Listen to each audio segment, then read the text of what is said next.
Hello, and welcome to Good News Rhode Island, the show about Rhode Island and the people and places and events that make Rhode Island a great place to live, because all of our communities are built by all the people who work behind the scenes, like you and so many people we interview here on Good News Rhode Island. And today we're going to be talking with Kathleen Pletcher. Welcome. Thank you. Founder and Executive Artistic Director of FirstWorks Providence, or FirstWorks Rhode Island. And she is here at the beginning of the 11th year of this wonderful project that brings arts to everyone, that brings artists from around the world, and particularly from around New England and the United States, to Providence, and then builds these events that are news-making. And so congratulations, Kathleen, for all that you've done and all that your staff has done and all that you've done to work with other community organizations. No, thank you so much. Thank you for being here. You're kind of a model for me, anyway, of what happens when someone gets an idea and just runs with it. So thank you.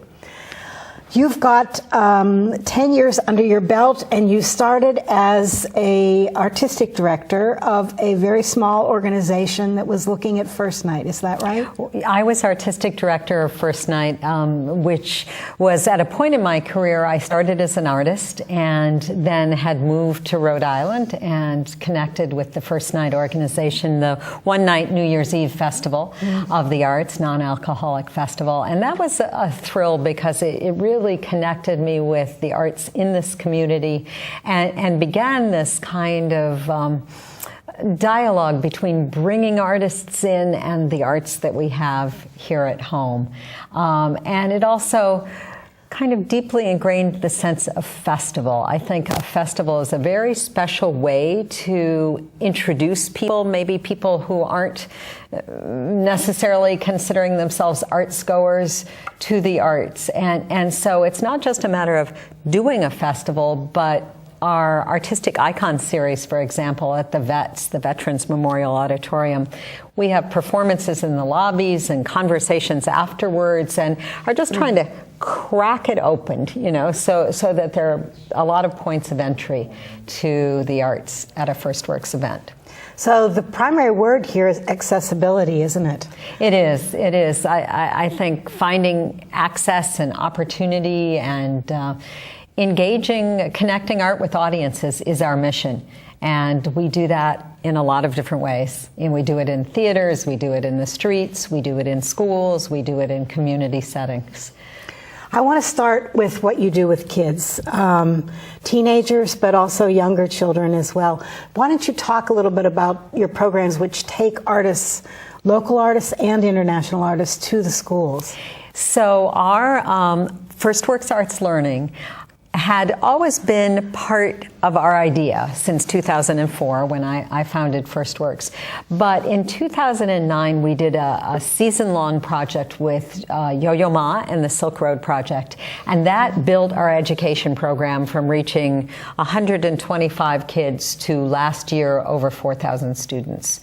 And there is a whole continuum of different ways that we interact with students and teachers, from professional development and curriculum to workshops in the schools, to bringing students in to see performances, to students themselves performing as part of our Rising Stars initiative.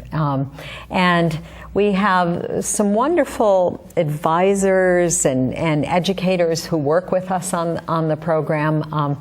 Just this year, we are adding a new initiative called Teen Correspondence. Maybe one of our teens can come and correspond with you. Yes, but the idea is that teenagers find their voices to comment on the art, to dialogue with the creators, and whether they blog or Instagram, that it's their interpretation. We really look at art as a way of empowering students, not so much that you would learn to be a dancer or learn to be a musician, but you tap expression, creativity, a broader world perspective, and I think that builds pathways for the students to the Well, futures. they're going to be interested in the arts in the future, obviously. And I've watched kids working, say, with Bobby McFerrin, and the glow and the excitement and the sense of accomplishment, that you could almost see their stature rising in their own minds. Which you know, it's also a two-way street, because we find that the artists really get a lot of energy from the kids, too. So you take someone like Wynton Marsalis and Jazz at Lincoln Center Orchestra, and you know, traveling the country and the world, but we have a 4-year educational partnership with Jazz at Lincoln Center, and when Wynton is here, he's trading playlists with the students who are participating, and just a tremendous amount of generosity. I think people go into the performing arts with a desire to communicate and engage, and so our arts learning program really taps into that. So you're not having artists who come in who know everything and the students who know nothing. It's really a dialogue, which sounds fabulous. Now you dialogue with other people as well. So many different organizations in Rhode Island have been interacting with you. Do you want to talk about some of those? So partnership has been part of FirstWorks since the very beginning. This is kind of a theme that I see the seeds in 2004 have kind of taken root and are still informing our work. And one of those seeds was a partnership with the City of Providence that was part of our founding. And that has grown to include number of universities, higher education, school partners, tourism partners, and certainly other arts organizations. I know many of whom you have spoken with, but we find that partnership is a way in which we can realize ideas on a bigger scale. And so the Yo-Yo Ma project in 2009 was nearly half our budget to do it, but we had partners who came in with us, and that could really come to fruition. And we're working with that in February, this month, with a project around Urban Bush Women, which is an African-American all-female company in its 30th year, and they are doing a deep residency in our community that is made possible with all the organizations that are participating and contributing to do a big project. Are corporations helping you as well?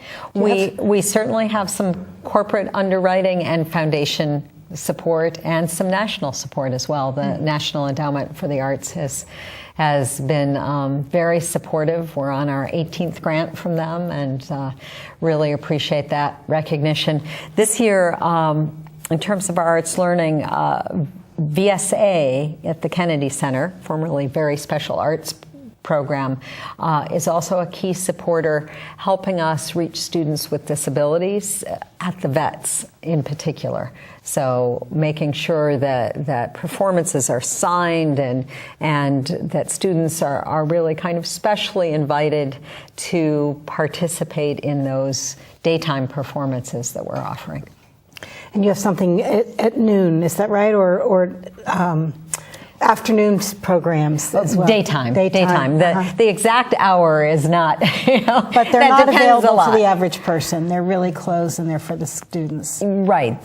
What we tend to do is that the evening performance then is followed by a student educational matinee. And those are a little different. They're not just the performance, because the artists are talking with the students. Sometimes the students come up on stage and participate in things. The students are really prepared by their teachers and by the FirstWorks staff, so they know what they're seeing, and in their dialogue they're asking really interesting questions that give us who are watching a different perspective on how to think about the art. You've brought some films with you, and let's watch the first one now, and then we can talk about it. FirstWorks' Artistic Icon series continues with Urban Bush Woman's Walking with Train, an electrifying dance salute to a jazz master. Experience unbridled energy, innovative choreography, and live music with an unstoppable force in American dance in their performance inspired by legendary musician John Coltrane.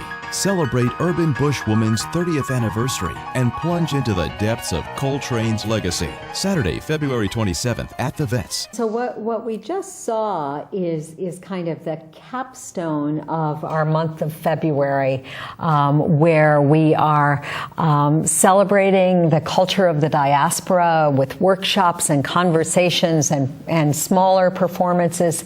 And then on Saturday, February 27th, we have the New England premiere of Walking with Train. And this piece is inspired by John Coltrane and A Love Supreme. It's live music, it's dance, and it takes things to a whole new level in terms of jazz and live jazz and movement. It had its New York premiere at the Brooklyn Academy of Music, and the Brooklyn Magazine said, this is the most important work that's been done all season. Wow. So we are really thrilled to not just bring the performance, but to have the whole month of February filled with many free workshops, conversations, working with the Athenaeum on a salon, at Southside Cultural Center on a community renewal event that will have Urban Bush Women performing a chamber piece, but also Ricardo Pitzwiley and Rose Weaver and Valerie Tutson, who is a longtime FirstWorks board member, is going to MC the whole thing. And the spirit of exchange is really part of our community engagement. And then what was shown in the video, Walking with Train. And Walking with Train is at the Vets on the 27th at 8 o'clock, and everyone can look on your website and find out how to get tickets. Right, and something where we started talking about festival, you always, with the FirstWorks performance, want to think, do I want to come early and see what's happening in the lobby, from youth ensembles performing to some of our local artists who create special works for that space, and the possibility of socializing, because we think our audience has become as interesting as the art that's on the stage. And rub shoulders with people who've been on the stage, and you think, wow, I can ask my question, and that's really exciting. So you have had 700 national, local, and international artists, including 424 from Rhode Island. I'm reading your This is pages the festival here. wrap-up. Okay, yes, this that's is the festival. Providence International Arts Festival last summer. I thought this was for the year. No, that's only a part of the year. Okay, so let's talk about the International Festival, an amazing event on every street in Providence, it seemed, or certainly down city, every street possible, with every possible venue, with unbelievable music. Go ahead, I've already... Well, that was a great setup. So, as I said, festivals are in our DNA, and we have different approaches we've taken to festivals. In 2012, we did our first FirstWorks festival on the plaza. But in 2015, it was we reached new heights. And really with Mayor Jorge Elorza being elected and having a vision about a citywide festival, that we began a collaboration that went even deeper than the many years we had worked with the Department of Art, Culture, and Tourism. And it is phenomenal to have the kind of dedication and understanding that the mayor is bringing to this in terms of seeing it as an economic driver and an arts sector booster, and the reach to the kids being a very important component, and a brander for the city. And you know, I think that we can give you statistics, but seeing it in action it just speaks for itself. Every generation was there, every race, every language, I swear. I mean, it was just so multicultural. You are cutting across everything people think of as urban life and across all those fears that we get so well on other news items. And here we are, all being there together safely and enjoying something very beautiful. So congratulations on that. You. And we have another video to watch about Right. that wonderful international event.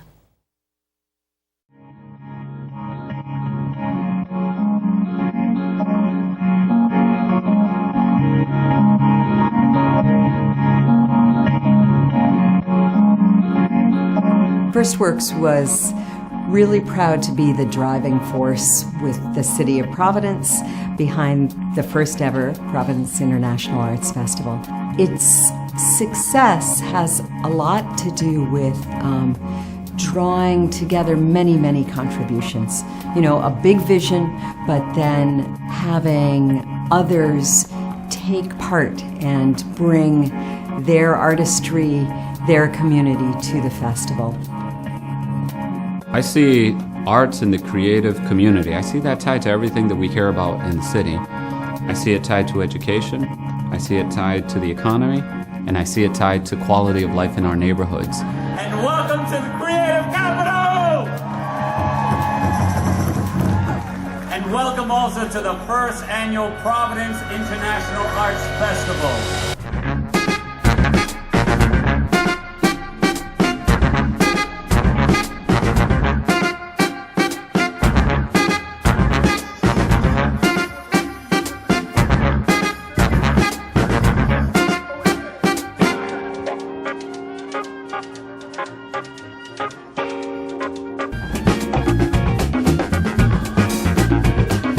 FirstWorks brought in Jazz at Lincoln Center, which for me was life-changing because jazz plays a big part of my life. It's like really the main reason why I play music.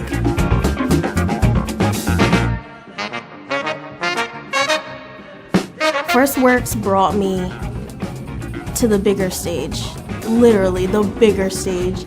That was probably the biggest crowd I've performed in front of. The stage downtown in Kennedy Plaza was like amazing, just completely amazing.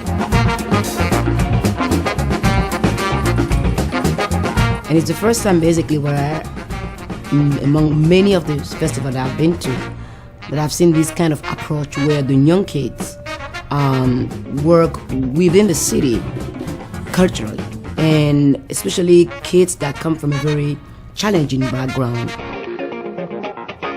Festivals are in FirstWorks' DNA.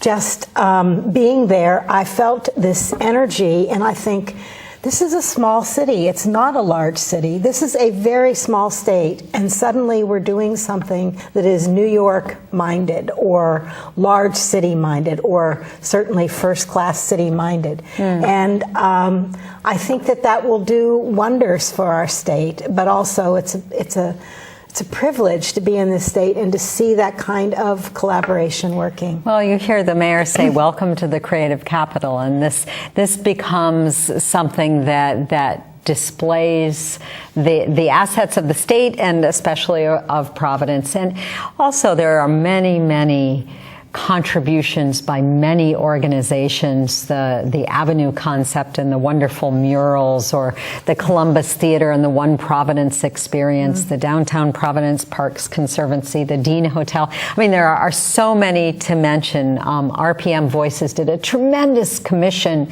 that involved hundreds of singers. And so I think you see all that creative and strategic energy unified in a vision of Providence really coming alive. And of course, the business supporters and leading sponsors of the festival who really saw it as more than just an event. You know, it's a strategic driver and a phenomenal experience. You know, it is. You're talking about now looking toward this year. Is there something special happening this year for this international festival? There is. Based on the success of Festival 2015, the mayor felt, you know, this was a time to really build on that momentum. And so we're moving forward June 2nd through 5th in 2016. This year, we're kind of shortening the name to PVD Fest. And the Providence International Arts Festival will return and really building it in perpetuity to be a showcase of international, national, local, and community arts, which has been part of the FirstWorks vision as well from the very beginning, that all those different kind of ways of coming together are important. The community arts bring something special, as do international guests who are, you know, coming from tens of thousands of miles away and sharing their culture. And suddenly you're sitting with them and you're not sure what city you're in, right? I mean, that's what happens. There's a big transformation of space. The music is so intense, and all the people who are there are often from that culture, and so you're sitting in the middle of all that. It's wonderful. Now, are you looking for volunteers, and you're looking for support of various kinds? We really love the idea of people engaging with FirstWorks, whether it's as an audience member in our Artistic Icons series or our Frontier series, whether it's participating if there are schools or teachers or families who are particularly interested in the education, volunteering for our events, and of course becoming a FirstWorks friend. We have an annual campaign. We're only in our third year of having an annual campaign for individual donors. But we are finding that that's multiplying quickly, and people are, I think the key word for me is engaging with the programs, you know, whether it's in a big theater like the Vets or a smaller club like Aurora in downtown Providence or in a school or community center. So if I were a teacher in Newport, how would I would call FirstWorks and try to get somehow to find out what was next that I could get my students involved in. We have an education coordinator, and our website is first-works.org, so you can trace through to the arts learning that way. And Kathleen Pletcher at the FirstWorks office coordinates our education programs, so she loves to talk to people, as we all do. Okay, well, I just wanted to make sure that we were very clear about how people could connect with you. And you know, the website and Facebook are really strong ways to find opportunities that spring up. In December, we brought Wynton Marsalis Jazz at Lincoln Center Orchestra with big band holidays. And as I said, we've had the education program, but we also had this special opportunity for an open professional dress rehearsal. And that was posted on Facebook, and families and after-school programs came. And the musicians, you know, were they weren't in concert attire, but it was even better. You know, they rehearsed, and then they came to the edge of the stage, and there were wonderful dialogues that sprung up right after that. Now, you had one last show that you wanted us to see, or one last B-roll for us.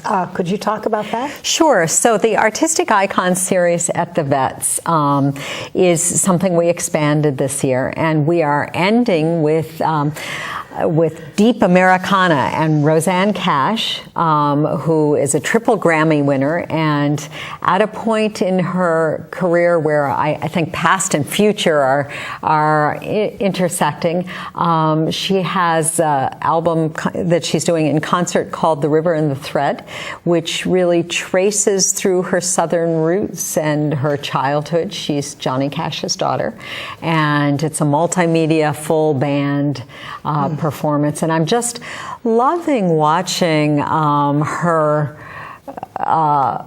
kind of fully at the peak of her creative powers, whether it's at Carnegie Hall or Ryman in Nashville.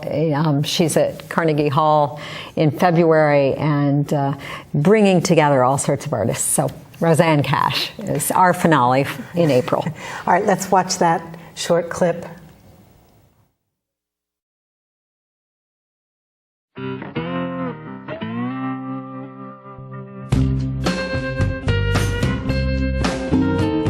I'm going down to Florence, gonna wear a pretty dress. I'll sit atop the magic wall with the voices in my head. The feather's not a bird, the rain is not the sea, a stone is not a mountain, but a river runs through me.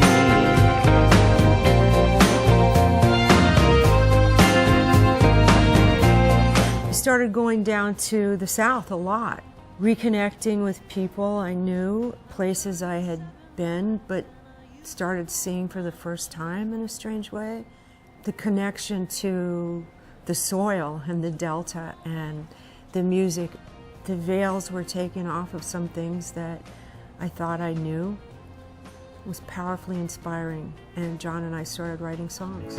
What's the temperature, darling? 100 or more.